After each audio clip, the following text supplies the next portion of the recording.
Fred here, welcome back to the Gear Obsession channel. In this episode we will be talking about the Aguila Super Colibri.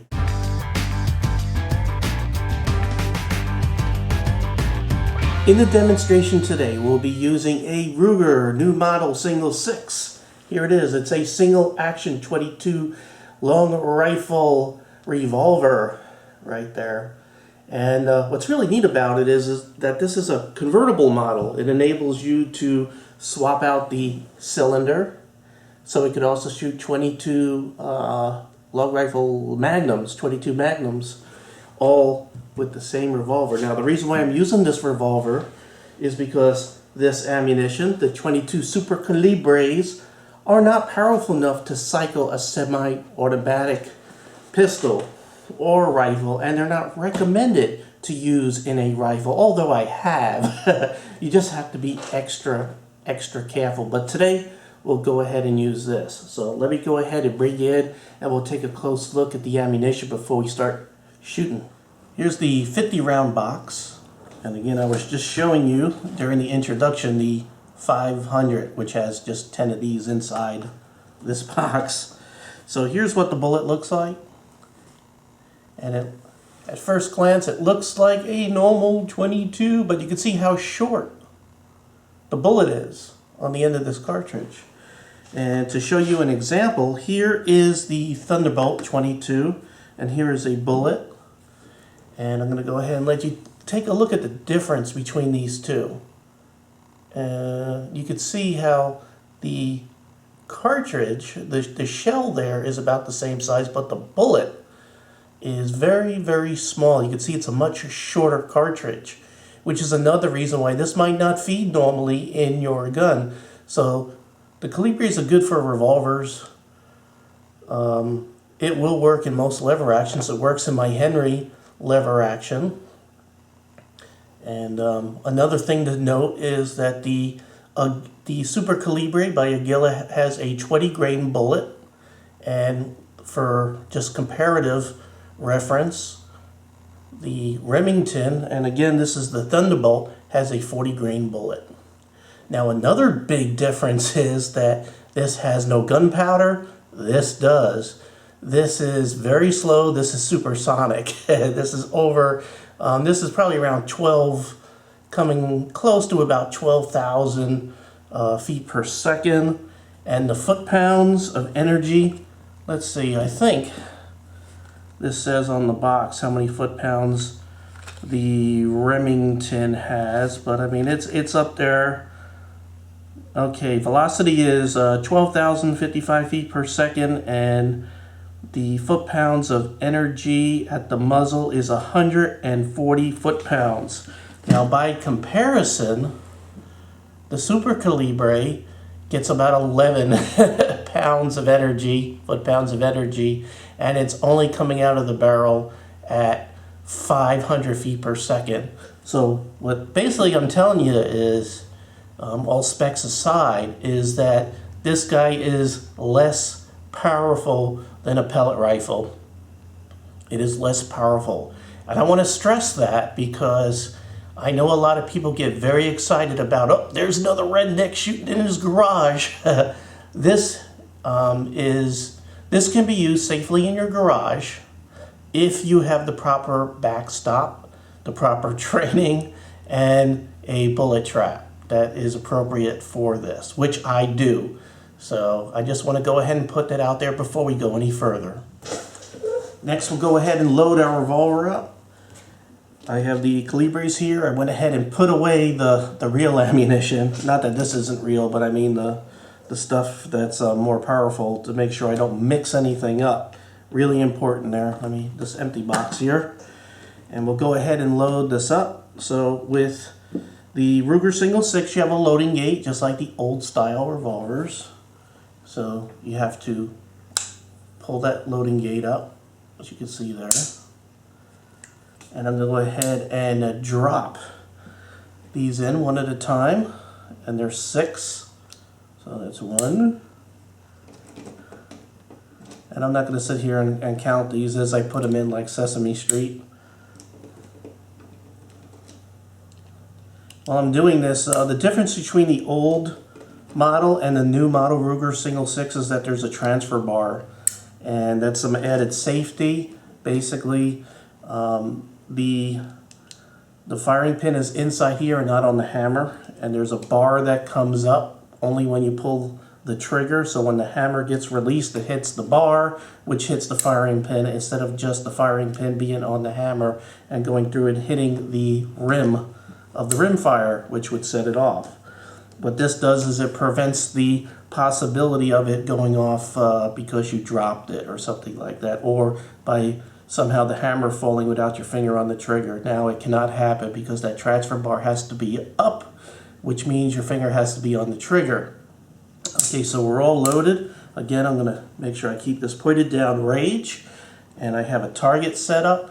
And what I'll do for the first scene is I'll have the camera on the gun while I'm shooting it, so you could sort of hear how quiet this round is. Again, this is a primer only, no gunpowder. It is extremely quiet. It should put out about the same amount of decibels as an air rifle.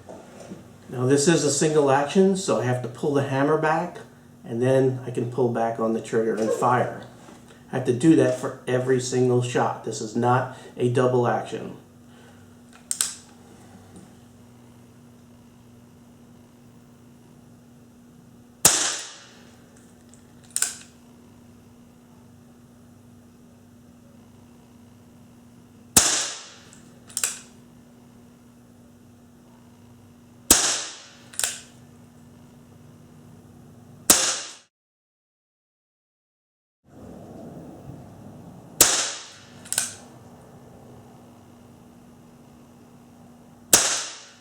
So there's my bullet trap, and I do have a backstop there that is capable of stopping these bullets.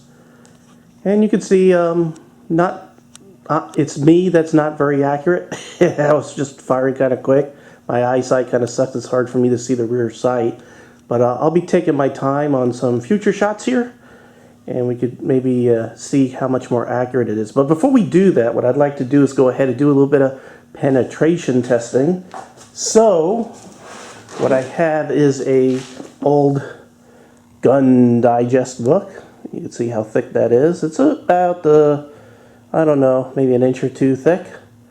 And I'm going to go ahead and set this in front of the target, and we'll go ahead and see how well it penetrates. Okay, let's see where I got it.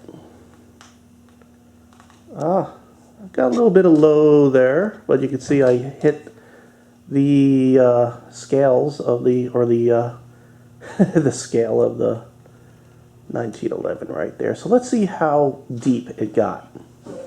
Okay, again, the entry is right here. Now, if this were a real .22 caliber bullet with gunpowder, it would have went easily through this. So let's see, that's page 13, 31, 47, 99, 107. I'm going to go ahead and zoom you in a little bit more so you can see better. There we go.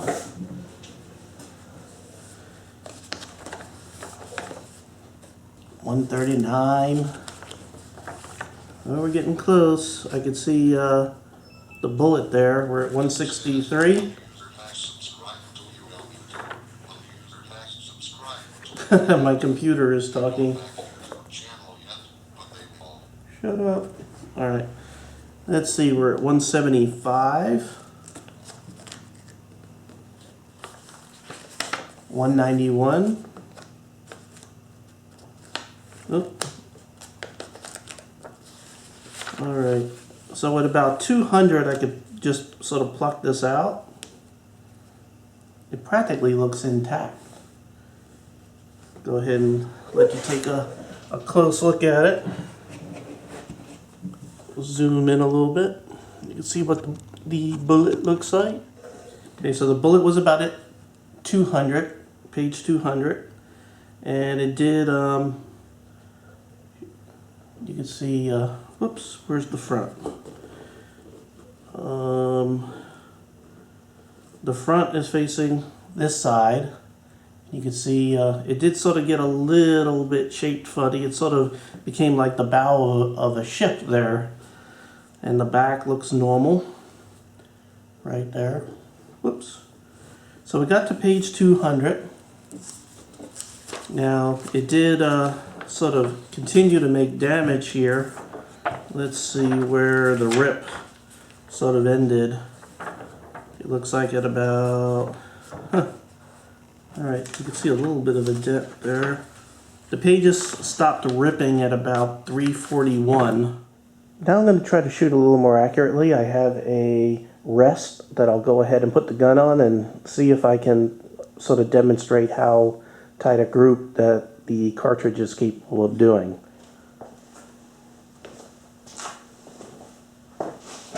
Now remember, this is about at 15 feet.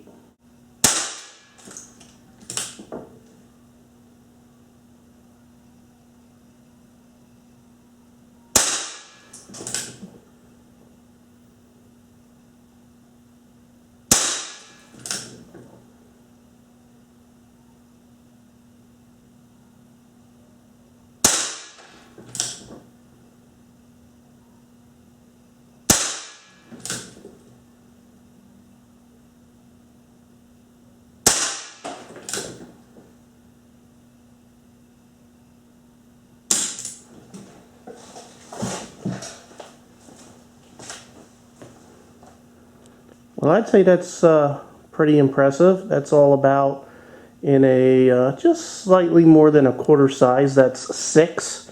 Had no flyers. I'd say that's pretty good. And these are relatively small targets. Why would you want the Aguila 22 Super Colibri? Well, it's because it's quiet. It's because unless there's some serious restrictions in your neighborhood, or maybe you got one of them home associations or whatever. But you can shoot these in your garage, or if you don't have any houses around you, close by, you can go ahead and shoot these in your backyard without disturbing anybody. Now, I don't know about hunting with these because 11 foot-pounds of energy is pretty poor.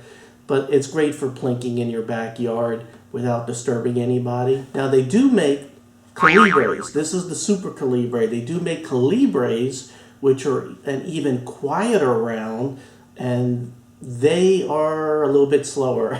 They are also primer only, no gunpowder, and they are 350 feet per second as opposed to the 500 for the Super Colibris.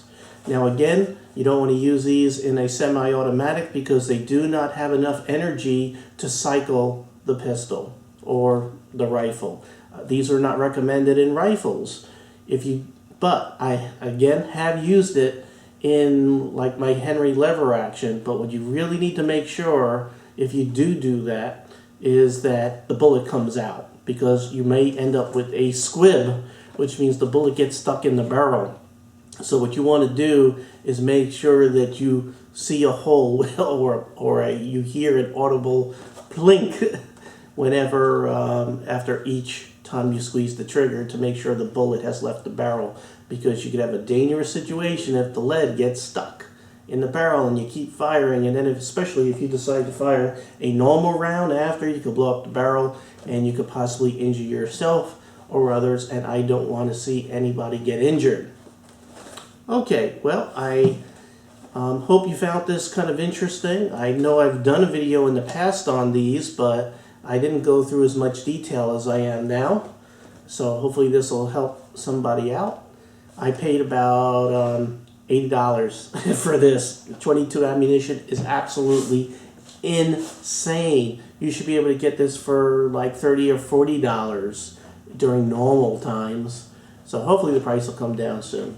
Alright, well thank you very much for joining me here at the Gear Obsession channel. I really appreciate every friend, viewer, subscriber, and you. And I hope you have a great evening. Take care.